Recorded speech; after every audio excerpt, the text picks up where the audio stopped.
welcome to the Movie Throne. I'm your host, the one and only King Kansas, here to bring you another movie review right on YouTube land. Just gonna get straight to it, guys. I just watched a crazy but film starring Daniel Radcliffe. What the hell am I talking about? I'm talking about Guns Akimbo.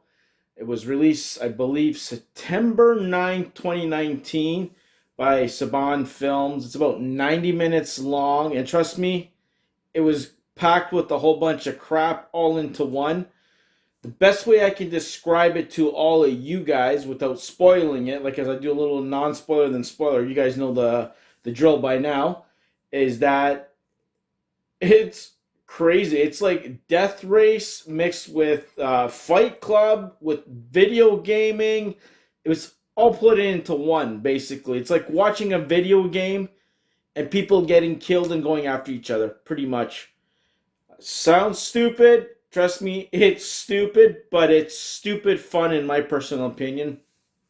Had low expectations for this. I really had no interest to watch this damn movie. That's why I put it off so much, for the longest time. I don't like these kind of stupid movies. Like, you always think it's going to be like first person or these video game kind of like knockoff type films. Like, it's just cheesy in my opinion, right? But this one actually pulled it off. It starts off slow, and then not slow, but it starts off with a chase scene with one of the main characters. I think her name is Nix, played by Samara Weaving.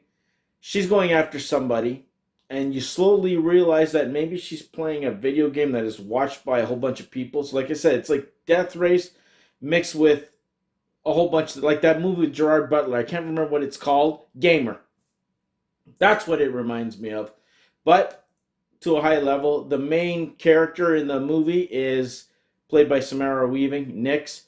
But Daniel Radcliffe is the main character, guys. He's like this loser who works at a place that does video game programming. He goes after, I guess, the trolls on the internet. He sends up messages, and then he kind of crosses the line by going after this company who, what's it called, guys? I can't remember the goddamn name right now, but Skizm or something like that. That kind of is in charge of this, and he kind of crosses the line. So as punishment, this guy who's in charge decides to go knock down his door and make him pay the price. They end up kidnapping him. They do something to him.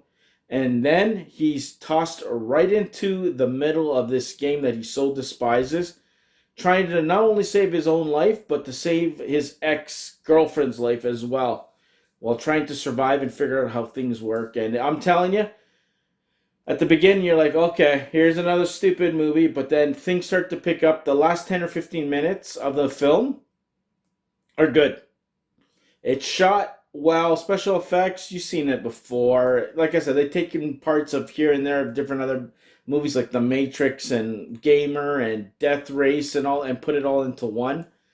Does it work? Yes. Will I think you guys enjoy it? Maybe. Like, this is not my cup of tea. It was put well together, but it didn't interest me personally. I liked it, but I didn't love it. Like, I wouldn't tell you guys, go check it out. I recommend it. Nah, it's not gonna be the end of the world if you don't check this one out, in my personal opinion. The cast is phenomenal. All the actors brought it, and they went for it. Nobody packed it in and, pull a Jennifer Lawrence like she did in X-Men kind of move. No. Samara Weaving looked like she really enjoyed what she was doing.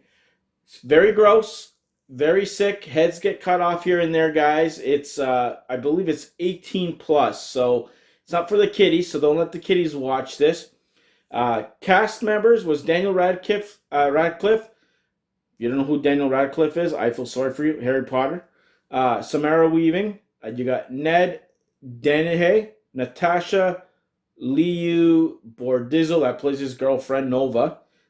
Grant Bowler, Edwin, Wright. That's the major, and of course I think it's Rhys Darby. He plays that homeless guy, Glenjamin, on the street. He's kind of hilarious. Kind of stupid, crazy scenes, guys, but it's directed by Jason Lee Howden.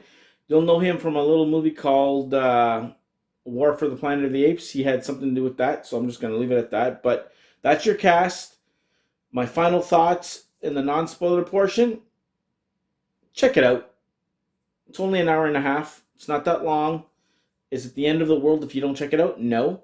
Will I recommend this ever to anybody? No, I would not. Like, it's way down on my list of movies to see for 2019, guys. I'll tell you right now. It's better than what I thought, but it doesn't get a pass for me at all. I give it a slight pass. Let's just say that, I would say that Tinky would give it a slight okay. That's it. Not more than that. Not a recommendation, in my personal opinion. Okay, let's go to spoilers. Put that spoiler thing up in the screen somewhere. I don't care where.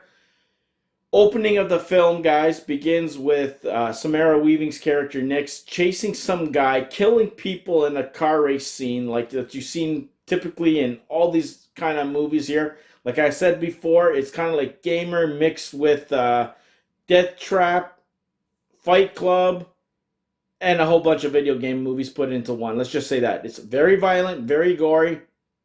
She looks like she's the person that you have to kill. She's the number one person playing this Fight Club video game style thing at night. She's the number one person that they want to kill. So Daniel Radcliffe's character get into it somehow. He's like a computer programmer or something, and he likes to go after the trolls on the internet, send them stupid messages, cut them up, and then he kind of crosses the line with this Skizm, whatever company that's in charge of this shit that they post everywhere that all these donkeys watch for sport. They really are entertained with people getting killed for real. Like, I don't know if they think it was a video game or not, but it's crazy. You got the little power-ups, bullets, ammunition, things popping up on the screen, which is a little cheesy at times. Special effects, Matrix kind of vibes throughout the whole thing, the way they slow-mo shit down and things get blown up and crap.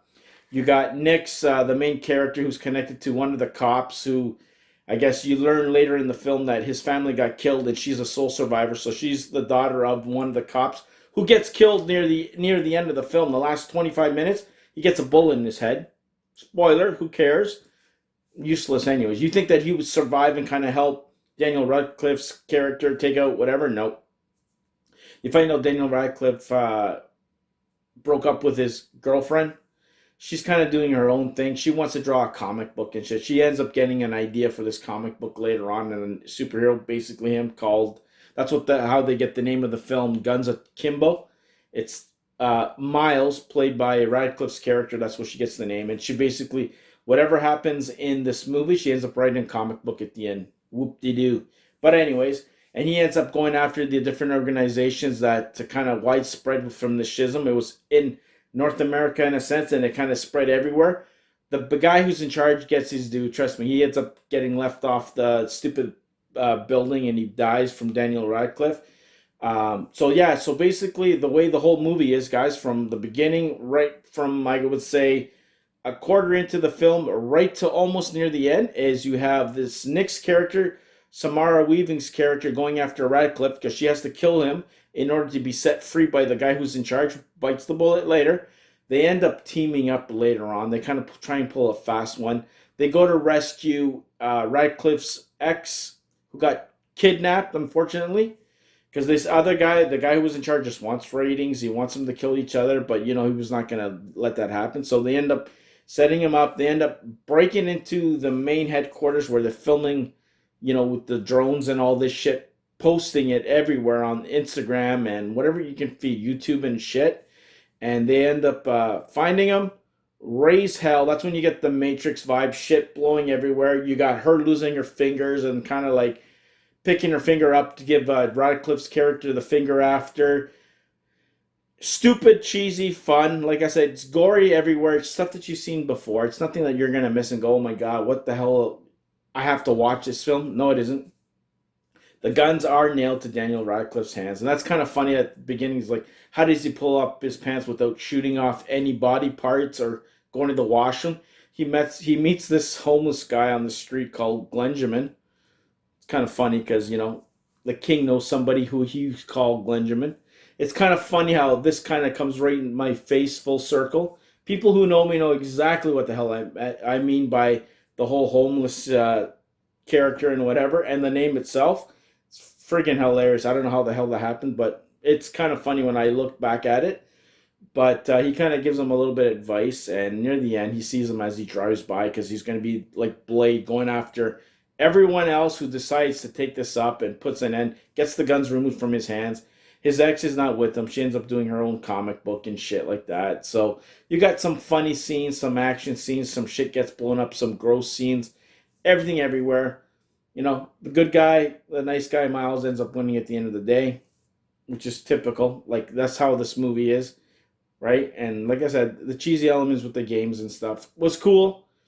Kind of, you know, like kind of got bored a little bit here and there. You know, I'm like, oh God, you know, come on, shorten down. But it was only an hour and 30 minutes. I don't know how much longer they would have made it, but even an hour and 20 would have been fine. But you kind of understand that why it got praised by people and why people just shitted on it pretty much.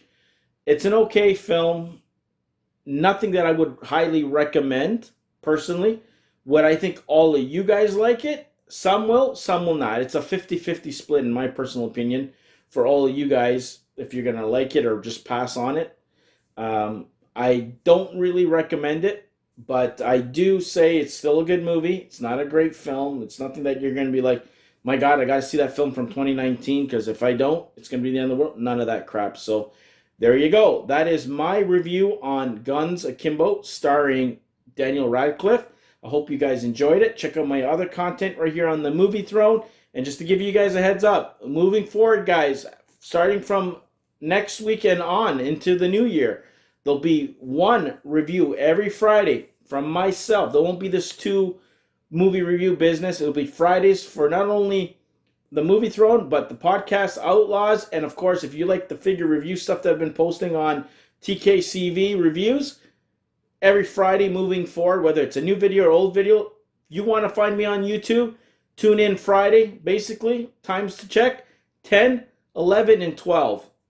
That's the times you got to check. 10 o'clock for figure reviews, 11 for the Movie Throne, and 12 noon on Fridays on YouTube Land to find content starring myself, the doc, and whoever else I decide to put on my YouTube channel. So until then, be the hell good, stay off the king's throne, and I'll see you next week with a brand new movie review.